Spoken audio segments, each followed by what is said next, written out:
Welcome back, and welcome to Life, the Universe, and Everything 39. This is the Vampires Across Fiction panel featuring Christopher Husberg, Michaelbrent Collings, and Ann Gimpel, who will be our moderator. Well, welcome everybody. And I'm going to have the panelists introduce themselves and say a little bit about who they are and what they write. So one of you gentlemen wants to pick that up. I'll go last. After you, Chris. Thanks. I'll start us off. My name is Christopher Husberg. I write dark epic fantasy. My first book, Duskfall, came out in 2016. It's the first in a 5-book series. Book 5 was supposed to come out last year, but has been delayed due to COVID. Actually, not my fault. It really has been delayed because of COVID, but it should come out this year in April. So that's exciting. That'll be the last book in that series, and I'm working on another dark fantasy right now. So yeah, and I'm always excited to be at LTUE. This is my first time doing a virtual convention, so it's been really cool. And yeah, I'm excited to be here. Oh, I do write about vampires, I guess I should say. There are vampires in my books. And I read a lot about vampires and watch a lot of vampire TV. So that's where I'm at. My name's Michaelbrent Collings. I've written something like 40 books and multiple Bram Stoker Award finalist, Dragon finalist, and I've written some movies. And I love vampires. I have written some vampire stuff, and I think they're just fantastic. So I'm excited to hear everybody's thoughts. And plug Duskfall by Chris over there really is good. We were talking about it beforehand. It's so fun. I'm Ann Gimpel. This is my first time at LTUE, and it's interesting. It's also my first virtual con. I'm a psychologist by trade. I did that for a quarter of a century in lots of different venues. I started writing in 2008 when I was still working as a therapist, running mental health programs, mostly for California counties at that point. And I, in the intervening years, I started out with an agent. I started out with publishers. After a few years, I decided I could do it myself. I've been full indie since maybe 2014. It took me a while to get all my rights back. And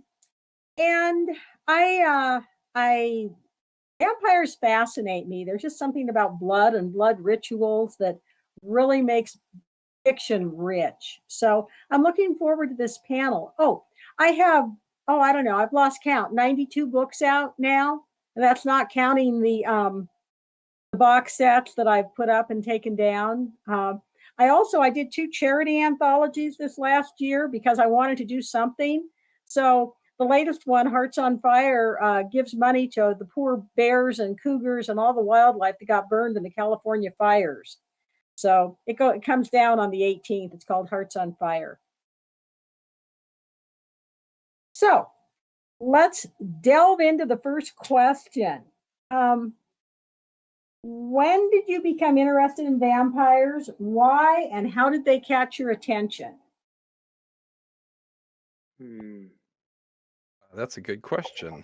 For me personally, my dad was, for real, the world expert on Stephen King for 20 years or so. He was the first academic to write a book-length academic analysis of Stephen King's works, followed by a dozen more. And so I just grew up with stuff like that. There was always screaming or typing in the next room. And I remember I read a lot of scary stuff very early, and my dad took me in eventually and said, you have to read like a Dreckie book like you like, and then a classic, and a Dreckie book and a classic. And I discovered there was lots of monster books that are classics, and one of them, of course, was Dracula. And I will always remember reading about the dark carriage going up the mountain, and I'm like 9 years old, sitting in my bed with the flashlight and just loving every second of it, ready to have nightmares. And then they showed me the Nosferatu, the Shrek Nosferatu, and oh my gosh, I just had nightmares for weeks, and I loved it. It was so fun. So I love vampires. They're just great. Yeah, I mean, I don't have any world-class literary critics in my family, but I did grow up really enjoying vampire literature, vampire TV shows. I was trying to think my first like exposure that really affected me or really made me interested, and I keep in my mind I keep coming back to Buffy the Vampire Slayer. That was probably the first and I mean, I honestly, I'm a huge fan of that TV show. My daughter is named Buffy, um, but uh, but for me, Buffy the Vampire Slayer, it has great vampires. Some of my favorite vampires. As far as the mythology goes, I don't know if it's anything super fascinating. It's pretty basic, but I did love the TV show, and that got me interested in vampires. And then I think it was Anne saying something in her intro just about blood and how fascinating it is. I don't know. I From vampires to like blood magic. It's There's a line in Buffy, in fact, where Spike says it's always blood. And yeah, there's just something really morbidly fascinating about blood, um, and what it symbolizes, what it actually does. Um, and it's just fascinating and kind of gross, but gross in a cool way usually. Um, so yeah, I love vampires, and so I mean, so yeah, Buffy was kind of my first, I guess, maybe what really got me hooked on vampires. But I love so much of what I've consumed since then, from the classics like Bram Stoker's Dracula to um, I actually really like the more I see and read about vampires, the more interested I am in like diverse mythos for vampires, and because I love the classic blood drinking, stake through the heart. But I think it's really interesting to kind of push the boundaries and explore um, and figure out what really makes a vampire, or what else could make a vampire. To your team, Edward. I mean, no, I'm not sure if I'm team. Yeah, I'm not team one or the other when it comes to Twilight. But I will say I used to probably hate on Twilight more than I needed to. It's story wise, okay, whatever. I won't say much about it. Vampire wise, she did something different, and that's interesting. It's not like the sparkly vampires aren't my personal cup of tea, but they're different, and I appreciate that. Like I said, I do appreciate just like the broadening of vampirism, vampire mythology.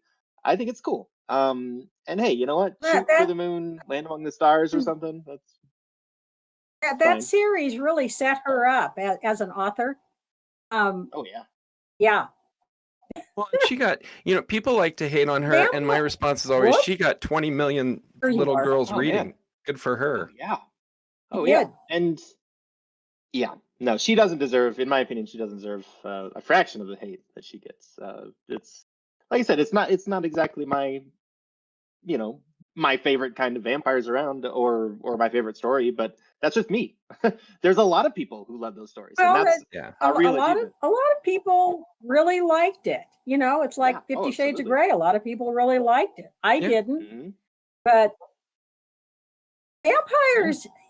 I mean, I almost ashamed to admit it, but the first, other than of course Dracula, the first vampire stories that caught my attention were Anne Rice's. And I mean, I think she's a very good writer. So I read her vampire things. My kids watch Buffy the Vampire Slayer, um, which I think is really wonderfully empowering for girls. So um, I I think vampires hold the same kind of appeal that any supernatural creature who's strong, competent, capable, and kick-ass does. They're role models for us. We want to be as strong and as capable and as kick-ass as they are. And that's why we read, about those kind of fictional characters. I think Yeah, that. that's. Oh, go ahead, Go ahead. Chris. Well, yeah, I was just going to say, I think it's interesting you say role models, because I definitely agree. There are a lot of vampires out there that are fascinating. And whether it's, there are anti-heroes, and there are some actually also very noble vampires out there. And that's really cool. There are also vampires that are just not noble at all and are just terrifying. And I think I like, again, I appreciate the gamut, right? The spectrum of vampires who are just straight villains, and there are even vampires that go past villains, like in 30 Days of Night, they're just monsters, right? Animals. Yeah, animals, exactly, which is cool. They're very brutal, and Mhm. and then you have things that twist that on its head, like I Am Legend, where they seem like monsters, but in reality they're a lot more than that. So vampires, because part of it is like the superhero thing, right? Because they have the powers, and I mean, it's just, and they're suave and sexy, right? Vampires a lot of the time are very sexy, very sex oriented, I guess you could say. And there's So this is a good piggyback. When you first built vampires into a piece of fiction, what role did they play? For me, aside from some short stories, I wrote a book called Lost Girl, and it's Peter Pan is a vampire. And it's a retelling of a fairy tale, but a lot of those retellings, it's like they exist in a world without the fairy tale. And in this, the book Peter Pan exists, and he actually wrote it as propaganda, so that if a little kid sees somebody hanging outside their window, they invite them in because it's Peter Pan. And so I had a lot of fun twisting that around, because we talked about it a little bit, but vampires for a long time, especially with Bram Stoker, and then it was reinforced by Bela Lugosi's rendition of it, they were very sensual. They were sort of like a fairy tale warning women, product of the age, but warning women about strange men, about exotic people, about being taken away into these sort of depraved worlds of lasciviousness. And over time, that's become more, we were talking about Twilight and stuff, that's become much more, instead of just take me away sensuality, it's like, look, you can be young forever. And they represent now this, instead of a cautionary tale, so much of the time they represent this view of freedom, like, look, I can live forever and I don't have the consequences. And I don't think it's any surprise that Edward is this like slick-chested baby. And so they've kind of twisted around, and I played with that with Peter Pan being the ultimate child, who's also very thirsty and terrible. But one of the great things about vampires is you can do anything with them. I mean, it is like you said, Chris, and I love Buffy. It's always about the blood. There's always something there about the blood.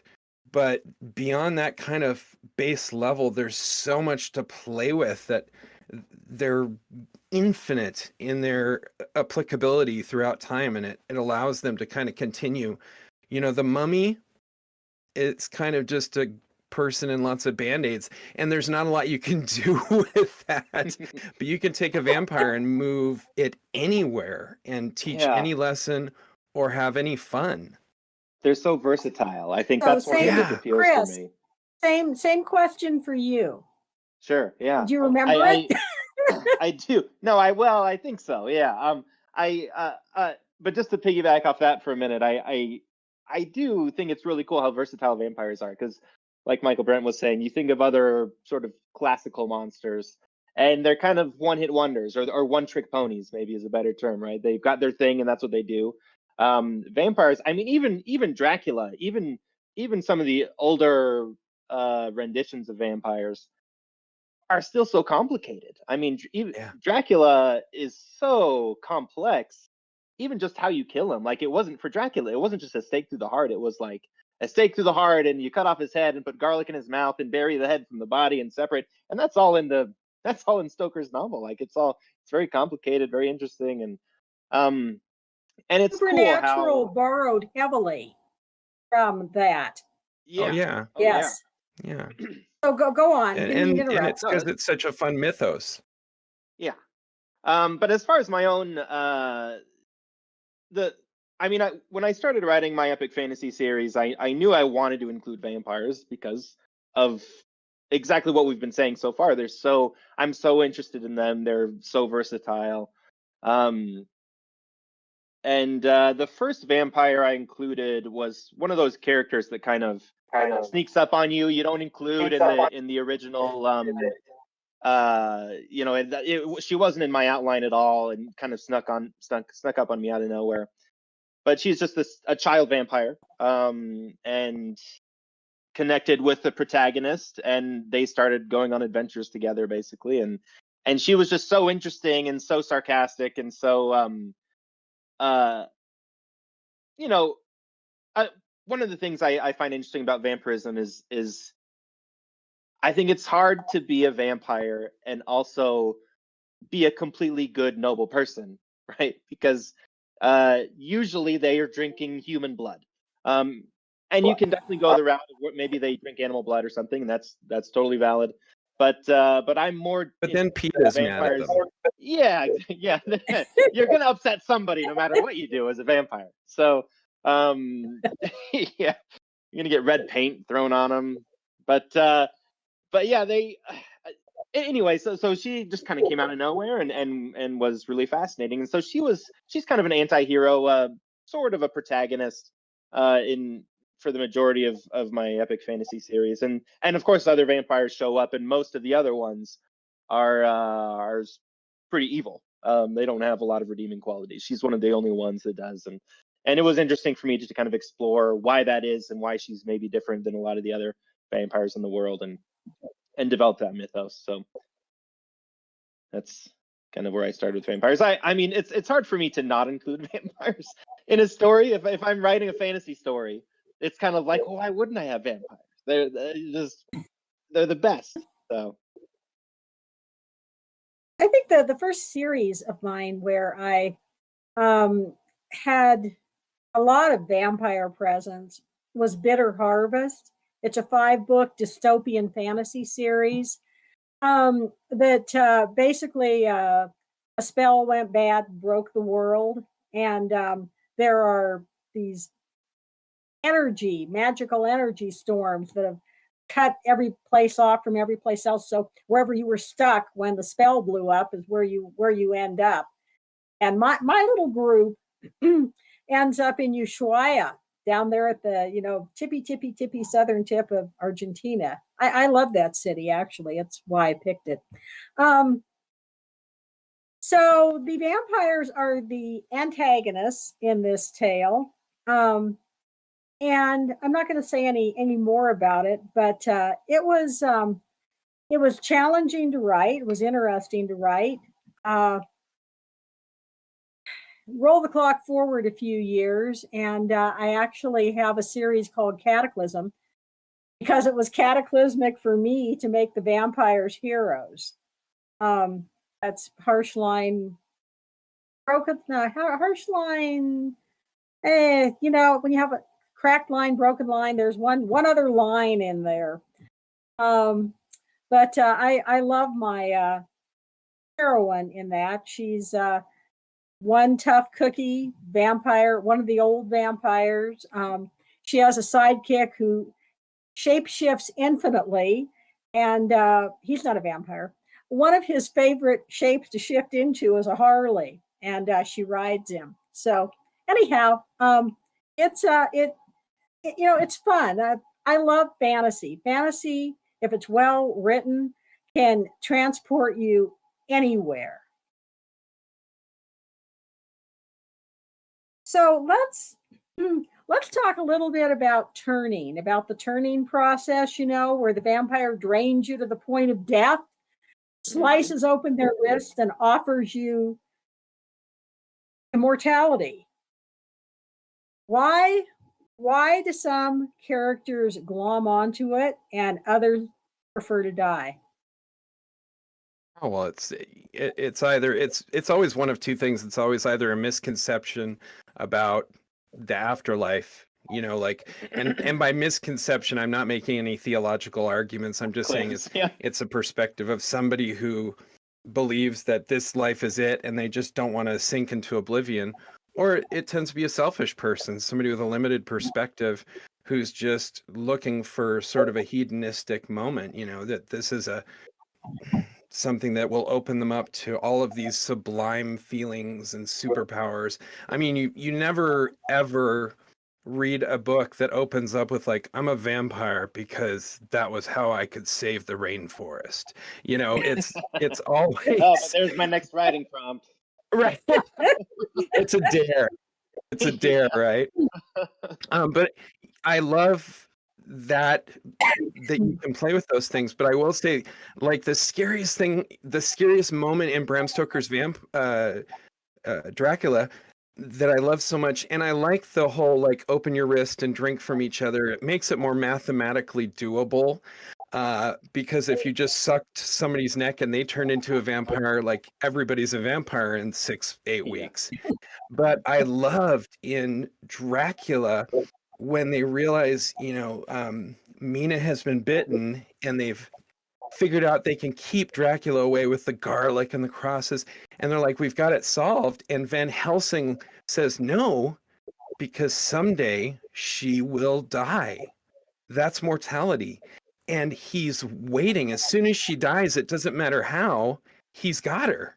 And that, oh my goodness, just the idea that like somebody can come in and then owns your eternity, whether that monster chooses to stick around and shepherd you there, you're coming to him.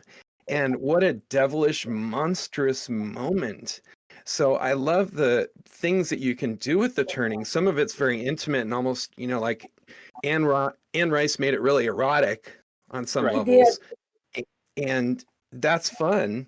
But I also like that you can have this monster come in and destroy you forever, because that's what real evil is. It's not like I'll stick around and be codependent with you and we will self-destruct together. Pure evil is just, I'm going to come, mess you up, and go, and you'll never know why. I'm evil. Yeah. And so, again, like everything else with vampires, you can move it around a little bit here and there and just play with it to your heart's desire. It's so fun. A lot of vampire mythologies will have, when it comes to the turning process, they'll call, the vampire that's doing the turning a sire, and I think that really is I mean, some of them play it pretty lightly. Buffy, for example, plays it pretty lightly. A vampire gets turned, they become, they lose their soul or whatever, and but there's this innate, sort of really insidious element of ownership here that is really really interesting and really scary, because it's not just a temporary form of slavery. It's eternal. It's really lasting, and that's scary, and really really cool, and the whole idea, while I'm mentioning immortality, that is one of the most interesting aspects of vampirism for me, is immortality, and the idea that these vampires live forever, but this is not your kind of blissful eternal life. It's a very tortured existence, and not only because they are probably forced to drink blood, or maybe not forced, but compelled to drink blood, and probably kill lots of people, but they are, they are enslaved for eternity, basically, to whoever sired them, and in turn they are perpetuating that cycle with other people. And I think my favorite vampire book is Let the Right One In by John Lindquist. Is he Polish, maybe? He's European. They made movie adaptations. Yeah. They made movie adaptations. Reading it. What's that? I said thank you. I started reading it. I think he's Oh, good. Oh, tweeted. yeah, that's right. I mentioned it in Yeah. my email. Yeah, Yeah. thank you for that. Yeah. Well, it's really good and really scary. And one of the fascinating things about his vampire mythologies is most of the adult vampires, those who are turned when they're older, end up committing suicide because this eternal life is so awful. It's hell. They can't bear it for very long. They just don't last long. But there's this small group of child vampires who continue to live because when they're turned, kind of their childlike way of looking at the world and kind of this remorseless but innocent way of kind of going about things, they are not so bothered by it, which is really creepy uh, in this fascinating way. So anyway, the immortality is a really interesting aspect of because you have the wish fulfillment on one side, right, where Edward is going to college 37 times and he's like an expert piano player and whatever, and his bank account has accrued so much interest or whatever that he's really wealthy. But there's this, yeah, it's also really insidious and really scary. You know what? I love that So, dichotomy. Oh, sorry. Go ahead. I was just going to piggyback on immortality with the concept of population control. Werewolves, they have usually rules and a culture around who gets to make new werewolves and who doesn't, and they keep the numbers down because they have a food supply issue. Well, vampires do too, if you think about it. Yeah, So, well, that was the whole point of what was it, Daybreakers, the Ethan Hawke movie. Yeah, yeah. Which was a lot of fun. It was interesting. Yeah, I liked it. Yeah, you was great. were cutting out. I didn't hear what you said. What movie? Daybreakers with Ethan Hawke, who I would frankly watch read the Telephone Book. I think he's a great actor, and he does these genre pieces, and that was a lot of fun because, like Chris was saying, they come into it like, I'm going to have eternal life, and then they realize basically they're the lowest rung on a multi-level marketing scheme. Exactly. Like it's a pyramid scheme. I was thinking that earlier. Yeah. All the good stuff is accruing to the people above them, and their only chance is to recruit 5 people, and maybe then they'll get their dream vacation. Yeah.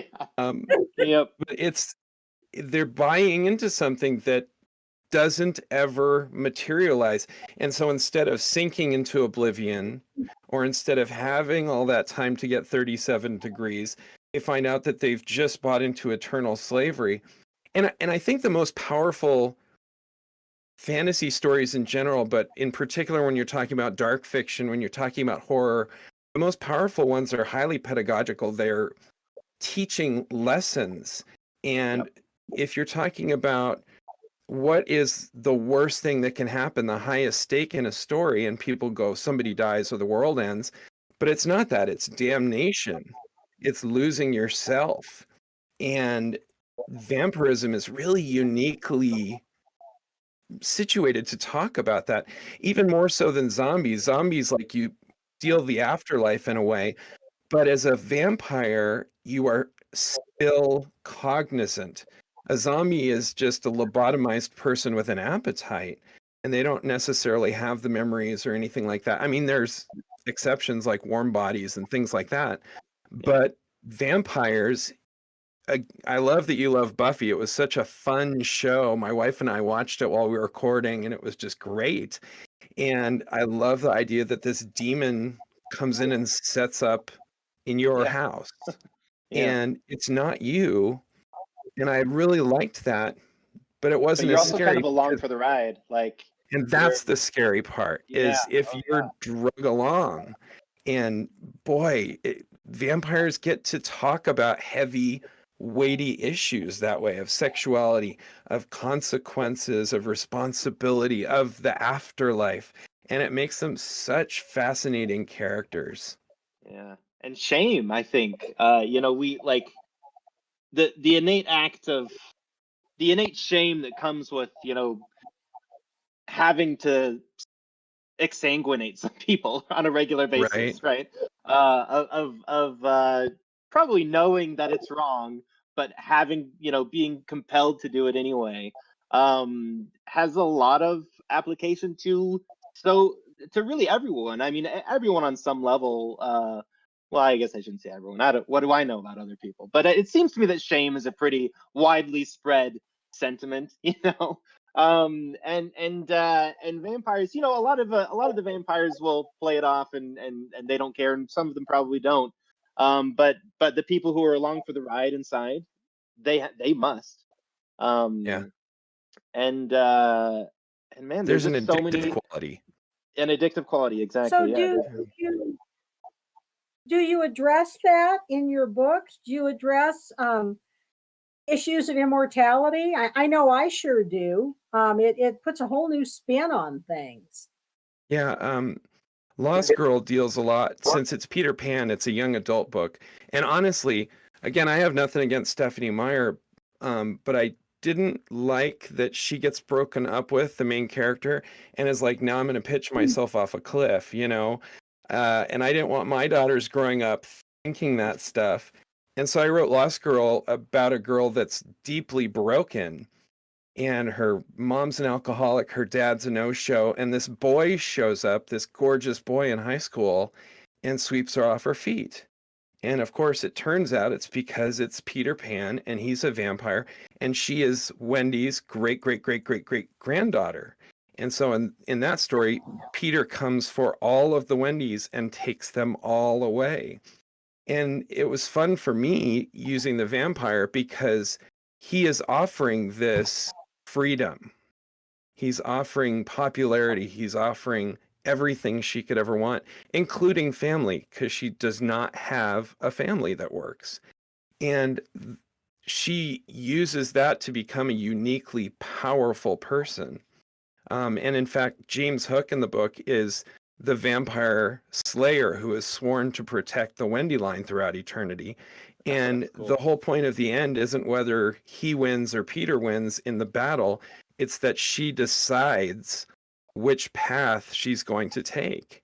And that's another wonderful thing about vampires is they do offer this fork in the road. Even if it's just, am I going to fight it or am I going to give into it? You have wonderful examples of this range of people who are faced with tragedy, with difficulty. And do I just subsume myself in it? Do I just bare my neck to the count and say, take me because it's too hard to resist? Do I fight to the end? And it's so fun. I could go on forever about vampires. Yeah. They're so fun. Oh yeah. Yep. Yeah. I mean, I definitely explore. Oh, sorry. Go ahead, Ann. No, go ahead. I mean, I have questions and I'll keep them coming, but you keep talking. Okay. Yeah. Well, I mean, I definitely explore a lot of those things in my books. So the child vampire in the first book, her name is Astrid, and I mentioned shame before, and shame became one of the driving, sort of one of the driving emotions behind Astrid and everything she did. And one of the first scenes I had her in was, she and one of the other protagonists had this encounter with a group of bandits or something, and end up killing all these guys. And she, at the end, is like, "Hey, look, can you like look away for a minute because I have to eat." Because she hated it. Yeah. She was so ashamed, and she hated it. And kind of playing with that and exploring that as I brought in other vampires, and we mentioned briefly the connection, the pretty consistent connection between vampirism and sexuality. One of the more interesting, speaking of blood, in a lot of mythologies, vampires don't have any blood. They drink it, but they don't have their own, which brings a really interesting, point to a male vampire who is this sexual icon. But if he doesn't have any blood, he's not getting an erection anytime soon. So he's probably not really very sexual. And speaking of shame, he may, tear people's throats out all the day long and think that that's great. But if he may feel fine about that, but I guarantee he doesn't feel fine about impotency. I bet he has shame about Just that. acting out about his ED. Exactly. Yeah. And so it's just really, I don't know. There again, this just goes back to how versatile they are and how many directions you can go with vampires to explore. Real world issues or analogs to real world issues, or to just go off the deep end and be like, what is the weirdest, craziest vampire I can make? It's so fun. What stock elements of the vampire mythos do you use in your books? So by that I mean, do you have daywalkers or are they night walkers? Do they have to be invited in? Can they see themselves in mirrors? Yada yada yada. Can they eat regular food even though they don't get much out of it? For me, that was one of the most fun. I really recommend it for just as an exercise, since so many people watching are budding authors, take an old story and twist it around, or take an old story and mix it with another one. So with my vampires, they can go out during the day. There's a line in Peter Pan about how Captain Hook's blood was yellow. And so in my stories, the vampires can go out in the day, but if their blood touches the light, it explodes into flame, which is a real problem. So if they get a cut, they turn into like that scene from Die Hard 2 where the gasoline just explodes the whole thing. And in fact, one of the vampires uses it as an assassination technique, like his own blood left in sunlight. And I really had fun taking that one kind of thing that they can't go out into the light and making it, what if they can? And then in another book I wrote called The Longest Con, vampires can go in the sun. It makes them stoned.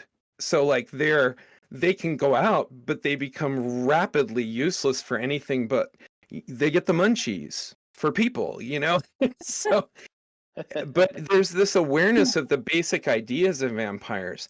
And as fun as those characters that I made hopefully are, they wouldn't be as fun without the people going in and saying, here's the rules. Yeah. And then looking at the author and going, I see what you did there. And again, so that's part of what's so fun of vampires is everybody knows about them. And so when you're twisting it, I think it's uniquely fun for authors to go, look how clever I am. See what I did with that. See what I did there. So, I love doing that with vampires, especially because there's this baseline everybody knows, and you don't have to explain the rules. But then you get to when you do something cool with them. It's like, you build off what's there, and then you can be like, oh, but mine is a little bit better because, or at least different. But in your mind, of course, it's better because, yeah. No, I use a lot of the same, a lot of the old tropes. My vampires cannot go out in the sun, at least not for more than a couple seconds without bursting into flame. They have an aversion to wood. They're very hard to kill, but not impossible. Decapitation, among a few other methods, works.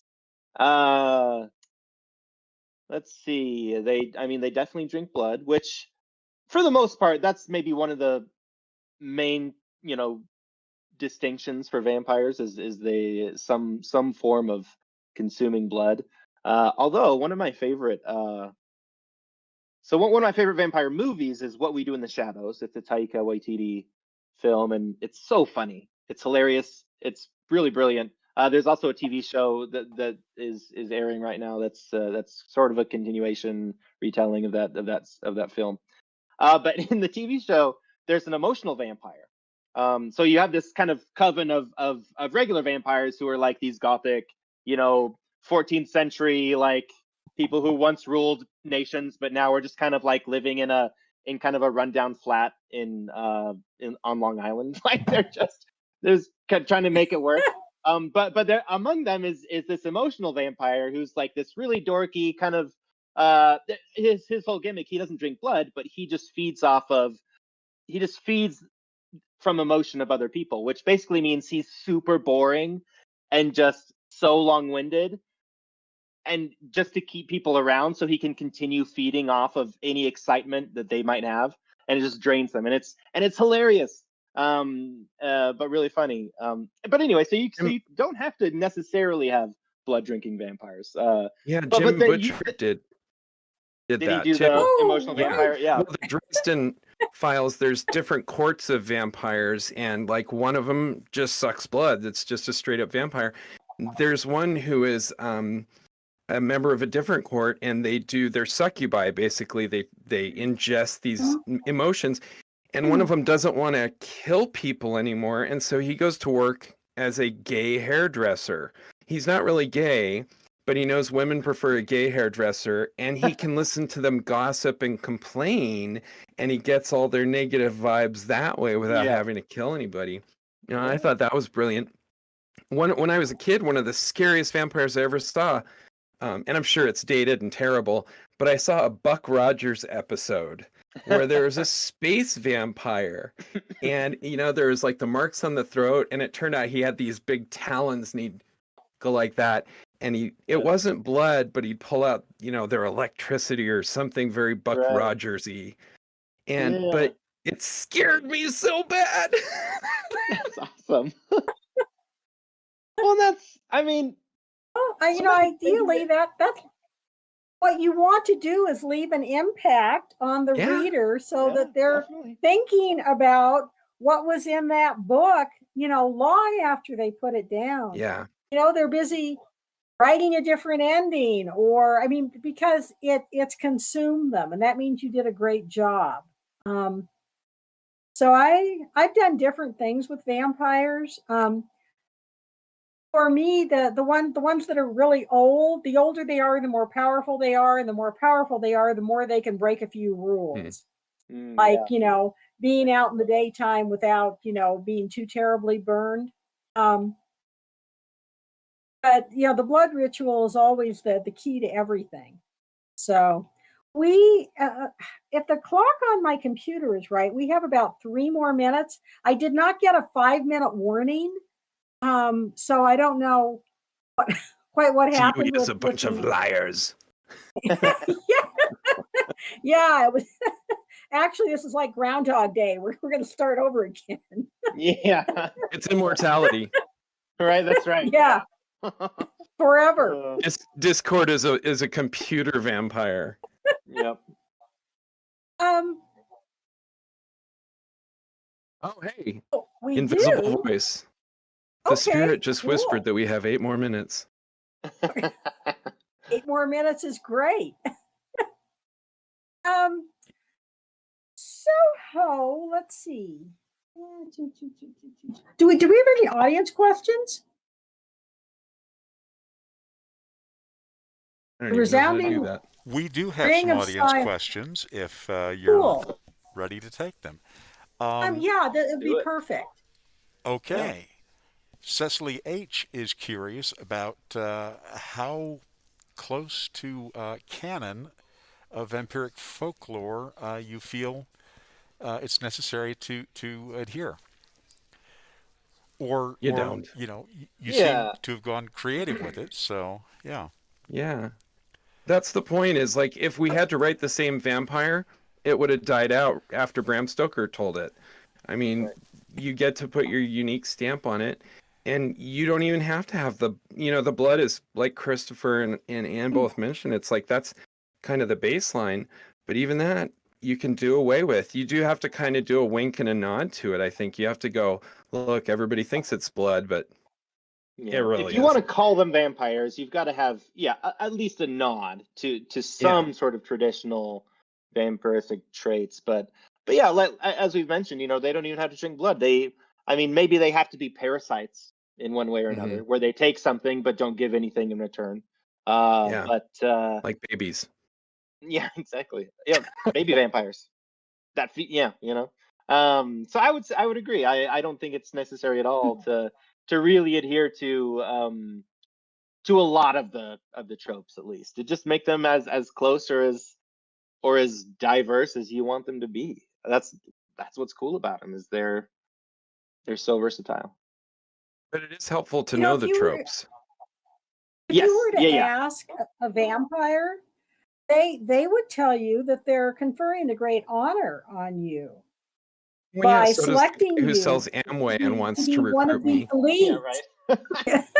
Yeah, that's what You know, any you're MLM will tell you. special. Oh, You we're the made the best. club. You'll make Yeah, so much yeah, money. Yeah. Yeah. yeah. No, that's a good point. And it's like they're offering this inclusivity, but they fail to mention the dues period lasts forever, and it involves wiping the king vampire's butt. Like there's no plus side to it.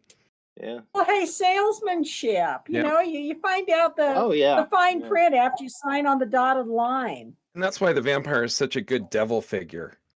Oh You know, yeah. you don't come out Very ahead much in a so. bargain with a vampire. Impossible. And Yeah. Mhm. they've been around forever. They're smarter, they understand the I can loopholes. I can hear Mick Jagger singing "Sympathy for the Devil." Yeah. Yeah. Yeah. Were there any other questions? So Chantel would like to know, what tricks do you use to make key vampire scenes scary? Oh, that's my gig. I love doing that. And the most important thing is whatever's happening. Remember, when you're writing a scary book, it's not about whether your characters are scared, it's about whether your reader's scared. And so you have to get your reader to totally be there in that moment with them. And the easiest way to do that, of course, is to have a character that the reader cares deeply about, so that it matters if this horrific thing happens or this wonderful thing, depending on what kind of vampire you're going with. But if you're going for fear, bring them in, make them, they don't have to fall in love with the character. The character doesn't have to be sympathetic, but the character has to be fascinating to the point where the reader is going, I don't even like this person, but if they're gone from the scene, my life is diminished. I have less fun in it. I have less joy. And so please, please, please don't let this bad thing happen. And then Well, bring them into that real drag, close. drag it out, make them suffer, do it some more, bring it up some more, you know, until the tension is almost unbelievable before Yeah. you have some a resolution that comes in. Um, And I Also would keep them say, in the dark. Oh, go yeah, ahead, exactly. Chris. Yeah. No, that was part of it is I think you want to know sort of what kind of scare you're going for. You know, because you have sort of the immediate physical danger of a vampire that's maybe stalking you, and that can be very scary. Or stalking your main character, maybe I should say. But then you also have a moment like I think Michaelbrent, I think you mentioned this in Stoker's Dracula, where you know they think that Mina is safe and they think that they've kind of solved the problem, and then Van Helsing is like, well, no, because the moment she dies, she's Dracula's, she's his. Yeah. And that's a whole different kind of horror. That's also very scary. So I think kind of knowing what sort of horror, because different scenes, you know, you can go for different types of horror in different scenes. So figure that out, and then yeah, don't show all your hands, or you know whatever the term is. You know, don't show You your can hand too run early. and Yeah, hide. yeah, yeah. Well, and that's a Uh, really important thing because you notice in horror movies, people make fun of it like, oh, the camera's all close and she's going to turn around and there's a body behind her. And it's so stupid. We've all seen it before. But that's not the point. The point isn't that shock. It's that you're there with them and you know as little as they do. And so over explaining is a real way to kill a scary thing. And that's why so many horror movies are and horror novels are unsatisfying at the end, because you've explained the monster, which inherently means you have control over it. You know how to kill it. You know where it begins and ends. And so when you're talking about fear, you want your reader to have enough information that they're not terribly confused, or you want to be such a good writer that they're like, I am terribly confused, but I can tell But this person is going to yeah, bring me out. yep, yep. we are out of time, guys. So, 10 seconds.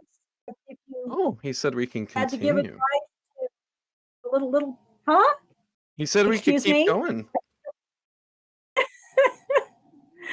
Okay. How about this? I'm out of time for tonight, okay? You know what? So, 10-second wrap up. What piece of advice would you give a young writer who wants to write about vampires? Have fun with it. I mean, Oh yeah, they're fun. yeah. I mean, Don't- like I said.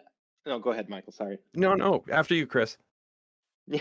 Well, I just think, like I said earlier, it's hard for me not to include vampires because they're fun. And that's why I write them, because they're just so fascinating, and I can do so much with them that it's and so yeah, absolutely have fun with it. Do the type of vampire that you want to do, that you've maybe never seen before.